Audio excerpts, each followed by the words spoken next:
Cinema అయిన మహా Maruti talkies cinema ముచ్చట్లకు స్వాగతం. నేను మిస్టర్ బి. నా మాట సూటిగా ఉంటుంది, మ్యాటో క్లియర్ గా ఉంటుంది. వీటి టాకీస్ రాజా. ఇప్పుడు మ్యాటర్లో వెళదాం. నటసింహ నందమూరి బాలకృష్ణ వ్యక్తిగా ఆయనేంటో తెలుగు ప్రజానికానికి తెలుసు, నటుడిగా ఆయనేంటో తెలుగు ప్రేక్షకులోకానికి తెలుసు. బాలయ్యని, ఆయన వ్యక్తిత్వాన్ని ఇష్టపడుతూ అభిమానించే వాళ్ళు ఉన్నారు, అలానే ఇష్టపడకుండానే ఆయన ఉనికిని ఎంజాయ్ చేసే వాళ్ళు చాలా మంది ఉన్నారు. ఎంత కాదనుకున్నా బాలయ్య ఓ ప్రత్యేకమైన వ్యక్తి, అంతకంటే ప్రత్యేకమైన నటుడు. ఆయనలో నిజంగా ప్రత్యేకత లేకపోతే 30 సంవత్సరాలుగా తెలుగు సినిమా పరిశ్రమలో కెరియర్ కొనసాగిస్తూ ఉండటం అనేది ఎన్ని లెక్కలేసుకుని చూసుకున్నా, ఎంత అదృష్టాన్ని పోతపోసుకున్నా అసాధ్యం కింద లెక్కే. ఎందుకంటే అదృష్టం 2-3 సినిమాలకే తోడు ఉంటది, 30 సంవత్సరాలు తోడు ఉండదు. కష్టపడే తత్వం, ప్రేక్షకుల్ని మెప్పించగలిగే ప్రతిభ, సుదీర్ఘంగా కెరియర్ కొనసాగించడానికి ఎవర్ గ్రీన్ పునాదులు. అలాంటి పునాదుల మీదే బాలయ్య ఇన్ని సంవత్సరాలుగా తెలుగు ప్రేక్షకుల్ని అలరిస్తూ వస్తున్నారు. పోతే ప్రతి మనిషిలోనూ అన్ని పాజిటివ్లే ఉండవు, కొన్ని బలహీనతలు కూడా ఉంటాయి. టైం సరిగా సెట్ అవునప్పుడు ఆ బలహీనతలు ఎంత బలమైన వ్యక్తినైనా బర్బాద్ చేసేస్తాయి. ప్రస్తుతం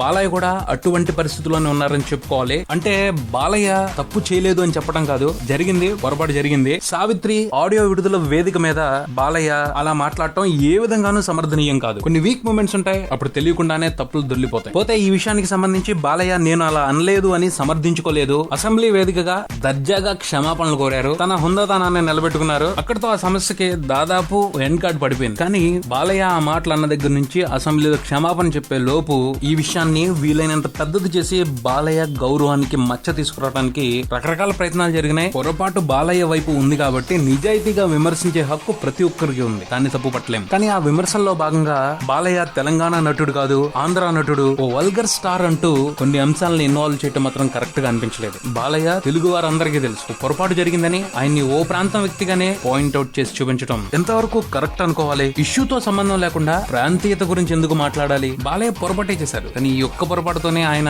ఇన్నాళ్లుగా సంపాదించుకున్న గౌరవం మొత్తం మంట కలిసిపోయిందని చెప్పుకోవడానికి లేదు. రీసెంట్ టైంలో ఆయన తన ఫిల్మ్ కెరియర్ కి సంబంధించి కానీ, పొలిటికల్ కెరియర్ కి సంబంధించి కానీ మహా ఉత్సాహంగా ఉన్నారు. ఒక రకంగా చెప్పాలి అంటే 2 రంగాల్లోనూ ఆయన బ్రహ్మాండంగా దూసుకుపోతున్నారు. అలా దూకుడు మీద ఉన్నప్పుడు ఎవరైనా సరే కొన్నిసార్లు కంట్రోల్ తప్పేస్తారు. హంపి ఉత్సవాలకు సంబంధించి చిరంజీవి గారి గురించి బాలకృష్ణ చేసిన కామెంట్లు కానివ్వండి, సావిత్రి ఆడియో వేడుకలో ఆయన మాట్లాడిన మాటలు కానివ్వండి, కంట్రోల్ తప్పిన దూకుడులో భాగమనే చెప్పుకోవాలి. అలా కంట్రోల్ తప్పేసినప్పుడు వివాదాలు ఎలా స్పీడ్ బ్రేకర్స్ లా వస్తాయి, ఆటోమేటిక్ గా కంట్రోల్ లోకి వచ్చేస్తారు. ఆ ప్రాసెస్ లో కొంత ప్రెస్టేజ్ డ్యామేజ్ అవుద్ది, అంతేగాని పూర్తిగా తుడిచిపెట్టుకుపోదు. రేపు మంచి సినిమా పడిద్ది, రాజకీయంగా ఓ మంచి పని చేస్తారు, ఎక్కడ పోద్ది, వచ్చి వెనకాల పడిద్ది పరువు. అలానే బాలయ్య మాట్లాడిన మాటల గురించి కూడా ఓ విషయాన్ని ఇక్కడ చెప్పుకోవాలి. ఆయన ఉపయోగించిన మాటలు ఏ విధంగానూ కరెక్ట్ కాదు, కానీ ఇప్పుడు మతలబు ఉంది. బాలయ్య అనే కాదు, రీసెంట్ గా అలీ కూడా ఇలాంటి వివాదాన్ని ఎదుర్కొన్నారు. పబ్లిక్ ఫంక్షన్స్ లో వల్గర్ గా మాట్లాడుతున్నాడు అని. ఆ కాంట్రవర్సీ తర్వాత అలీ ఫంక్షన్స్ లో పాల్గొనడమే మానేశారు. ఇక్కడ సమస్య ఎక్కడొస్తుంది అంటే, షూటింగ్ స్పాట్ లోను ఫ్రెండ్స్ గ్యాదర్ అయినప్పుడు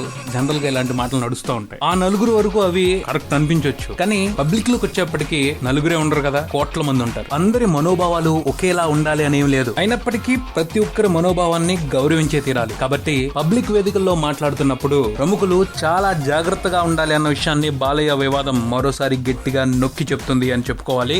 Paisamin.com ద్వారా ఆన్లైన్ లో ఏదైనా కొనండి, ప్రతి ఆర్డర్ పైన ఎక్స్ట్రా క్యాష్ బ్యాక్ పొందే అవకాశం. ఆ క్యాష్ బ్యాక్ అమౌంట్ ని మీ బ్యాంక్ అకౌంట్ లోకి ట్రాన్స్ఫర్ కూడా చేసుకోవచ్చు. ఇది పూర్తిగా ఉచితం. ఇది బులెటిన్. మరో బులెటిన్ తో మళ్ళీ కలుద్దాం. Subscribe and keep watching Maruthi talkies. For me mister B and talkies Raja. Thank you.